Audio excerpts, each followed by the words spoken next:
ಭಯಂಕರವಾದಂಥ ಮಂಡಿ ನೋವು, ಸೊಂಟ ನೋವು ನಿಮಗಿದೆಯಾ? ಎದ್ರೆ ಕೂರಕ್ಕಾಗೋದಿಲ್ವಾ? ಕೂತ್ರೆ ಹೇಳೋಕ್ಕಾಗೋದಿಲ್ವಾ? ಕೀಲುಗಳಲ್ಲಿ ನೋವು ನಿಮ್ಮನ್ನು ಕಾಡಿಸ್ತಾ ಇದೆಯಾ? ನೀವು ಓಡಾಡೋದು ಬಿಟ್ಟು ಎಷ್ಟೋ ದಿನ ಆಗಿದೆಯಾ? ವಾಕಿಂಗ್ ಮಾಡೋಕ್ಕಾಗ್ತಿಲ್ವಾ? ಮನೇಲಿ ನಿಮ್ಮ ಕೆಲಸ ನಿಮಗೆ ಮಾಡ್ಕೊಳಕ್ಕಾಗ್ತಿಲ್ವಾ? ಅಷ್ಟು ನೋವು ನಿಮಗೆ ಕಾಡಿಸ್ತಾ ಇದೆಯಾ? ಈ ಮನೆ ಮದ್ದನ್ನು ಮಾಡಿ ನೋಡಿ, ಎಷ್ಟು ಬೇಗ ಕಡಿಮೆ ಆಗುತ್ತೆ ಅಂತ. ಹೌದು ಫ್ರೆಂಡ್ಸ್, ವರ್ಷಗಳಿಂದ ಇರುವಂಥ ಮಂಡಿ ನೋವು, ಇಲ್ಲ ಇತ್ತೀಚೆಗೆ ನಿಮಗೆ ಮಂಡಿ ನೋವು, ಸೊಂಟ ನೋವು ಬರ್ತಾ ಇದೆ ಅಂತ ಅಂದರೆ ಇವತ್ತಿನ ಮನೆಮದ್ದು ಮಾಡಿ ನೋಡಿ, ಎಷ್ಟು ಬೇಗ ಕಡಿಮೆ ಆಗುತ್ತೆ. ಆರಾಮಾಗಿ ನೀವು ಓಡಾಡ್ಬೋದು, ನಿಮ್ಮ ಕೆಲಸವನ್ನು ನೀವು ಮಾಡ್ಕೊಳ್ಬೋದು. ನಿಮಗೆ ಕನ್ಫ್ಯೂಸ್ ಆಗುತ್ತೆ, ನನಗಿಂಥ ನೋವಿತ್ತಲ್ಲ, ಹೆಂಗೆ ಕಡಿಮೆ ಆಯಿತು ಅಂತೇಳಿ. ಬನ್ನಿ ಹಾಗಾದರೆ ಈ ಎಫೆಕ್ಟಿವ್ ಆದಂಥ ಮನೆಮದ್ದು ಹೇಗೆ ಮಾಡೋದು ಅಂತ ನೋಡೋಣ. ಅದಕ್ಕೂ ಮೊದಲು hello friends, welcome to Geetha Samsara Sante. ಯಾರು ನನ್ನ ಚಾನಲ್ನ ಇನ್ನೂ ಸಬ್ಸ್ಕ್ರೈಬ್ ಮಾಡ್ಕೊಂಡಿಲ್ಲ, ಪ್ಲೀಸ್ ಇವಾಗಲೇ ನನ್ನ ಚಾನಲ್ನ ಸಬ್ಸ್ಕ್ರೈಬ್ ಮಾಡ್ಕೊಳ್ಳಿ. ಜೊತೆಗೆ ಪಕ್ಕದಲ್ಲಿ ಒಂದು ಬೆಲ್ ಐಕನ್ ಇರುತ್ತೆ, ಅದನ್ನು ಪ್ರೆಸ್ ಮಾಡಿ. ಆವಾಗ ನನ್ನ ಎಲ್ಲ ವೀಡಿಯೋಗಳ ನೋಟಿಫಿಕೇಷನ್ ನಿಮಗೆ ಫಸ್ಟ್ ತಲುಪತ್ತೆ, ಅದು ಫ್ರೀಯಾಗಿ.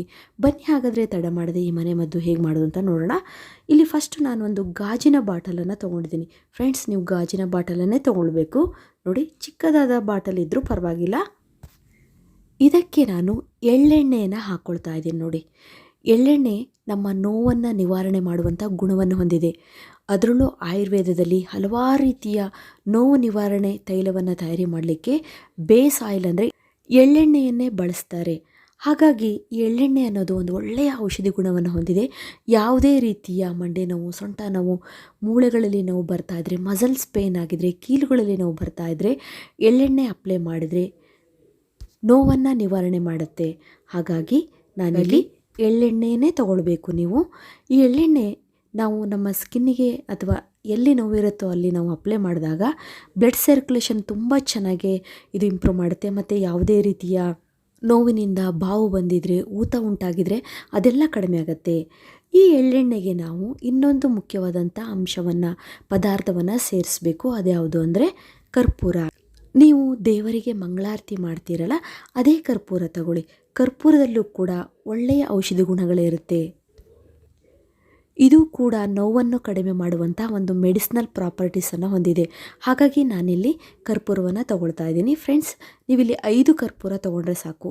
ನಾನಿಲ್ಲಿ ಒಂದು 50 ಗ್ರಾಮ್ ಆಗೋವಷ್ಟು ಎಳ್ಳೆಣ್ಣೆ ತೊಗೊಂಡಿದ್ದೀನಿ, ಅದಕ್ಕೆ 5 ಕರ್ಪೂರ. ಅಂದಾಜಿಗೆ ಬೇಕಾದರೆ ನೀವು ಹಾಕ್ಕೊಳ್ಬೋದು.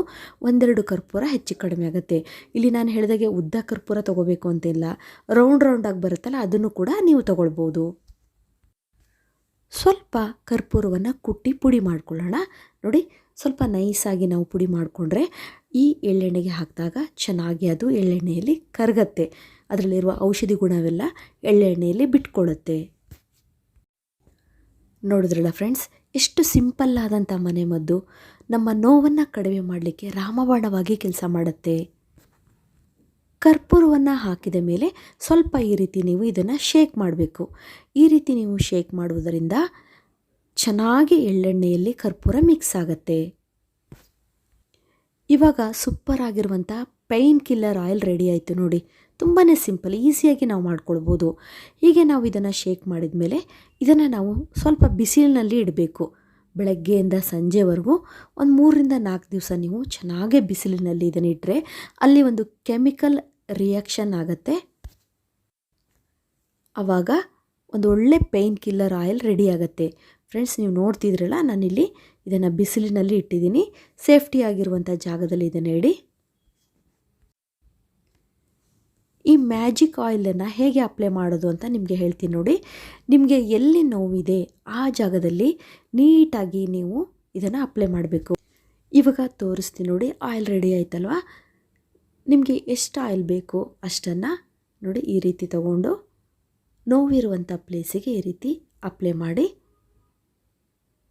ಸ್ವಲ್ಪ ಮಸಾಜ್ ಮಾಡೋದ್ರ ಥರ ನೀವು ಅಪ್ಲೈ ಮಾಡಬೇಕು. ತುಂಬಾ ನೋವಿದೆ ಮಂಡಿಯಲ್ಲಿ ಅಥವಾ ಸೊಂಟದಲ್ಲಿ ಅಂದರೆ ಸ್ವಲ್ಪ ನೀವು ಮೇಲಿನಿಂದ ಕೆಳಭಾಗದಲ್ಲಿ ನೋಡಿ ಈ ರೀತಿ ಮಸಾಜ್ ಮಾಡಬೇಕು. ಸ್ವಲ್ಪ ಪ್ರೆಸ್ ಮಾಡಿ ಮಸಾಜ್ ಮಾಡಿ. ಇದರಿಂದ ಬ್ಲಡ್ ಸರ್ಕ್ಯುಲೇಷನ್ ತುಂಬ ಚೆನ್ನಾಗಿ ಇಂಪ್ರೂವ್ ಆಗುತ್ತೆ. ಆವಾಗ ನಿಮಗಿರುವ ನೋವು ಕಡಿಮೆ ಆಗುತ್ತೆ.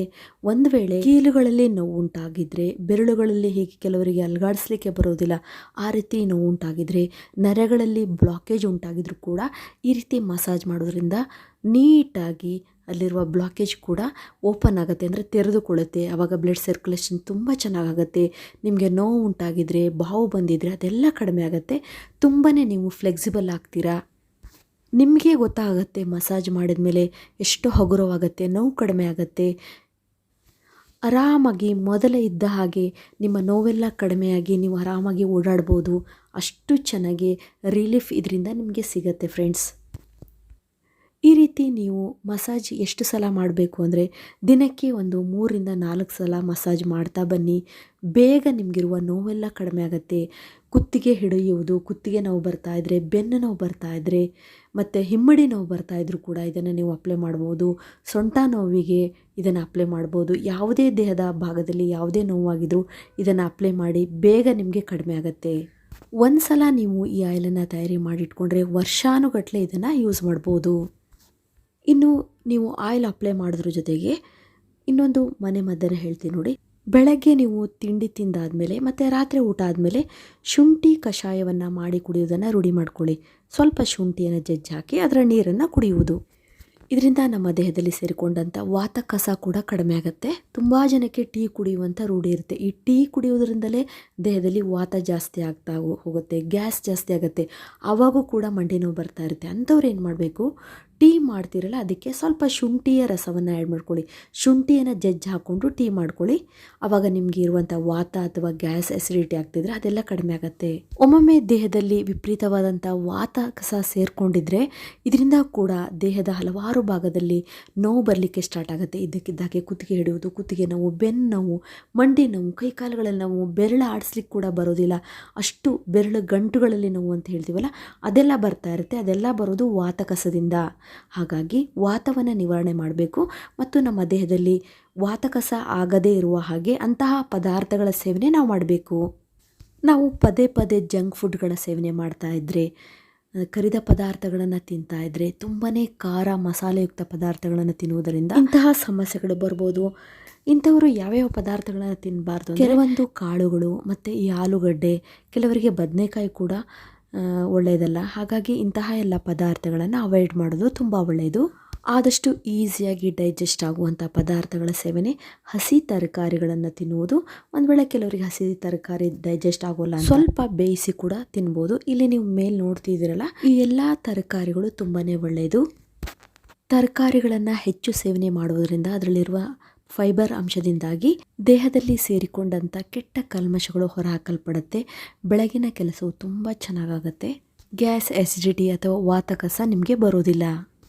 ಇದರ ಜೊತೆಗೆ ಪವನ ಮುಕ್ತಾಸನವನ್ನು ಮಾಡುವುದರಿಂದ ತುಂಬ ಒಳ್ಳೆಯ ರಿಸಲ್ಟ್ ಸಿಗುತ್ತೆ ಫ್ರೆಂಡ್ಸ್. ಈ ಆಸನ ಮಾಡುವುದರಿಂದ ನಮ್ಮ ದೇಹದಲ್ಲಿರುವಂತಹ ಗ್ಯಾಸನ್ನು ಕಡಿಮೆ ಮಾಡುತ್ತೆ, ಬ್ಲೋಟಿಂಗನ್ನು ಕಡಿಮೆ ಮಾಡುತ್ತೆ, ಕಾನ್ಸ್ಟಿಪೇಷನನ್ನು ಕಡಿಮೆ ಮಾಡುತ್ತೆ ಮತ್ತು ನಮ್ಮ ಮಸಲ್ಸ್ಗಳು ಹೆಲ್ದಿಯಾಗಿರಲಿಕ್ಕೆ ತುಂಬ ಒಳ್ಳೆಯದು. ಡೈಜೆಷನನ್ನು ಇಂಪ್ರೂವ್ ಮಾಡುತ್ತೆ. ಯಾವಾಗ ನಾವು ತಿಂದಂಥ ಆಹಾರ ಚೆನ್ನಾಗಿ ಡೈಜೆಸ್ಟ್ ಆಗುತ್ತೋ ಆವಾಗ ನಮ್ಮ ದೇಹಕ್ಕೆ ಎನರ್ಜಿ ಬರುತ್ತೆ.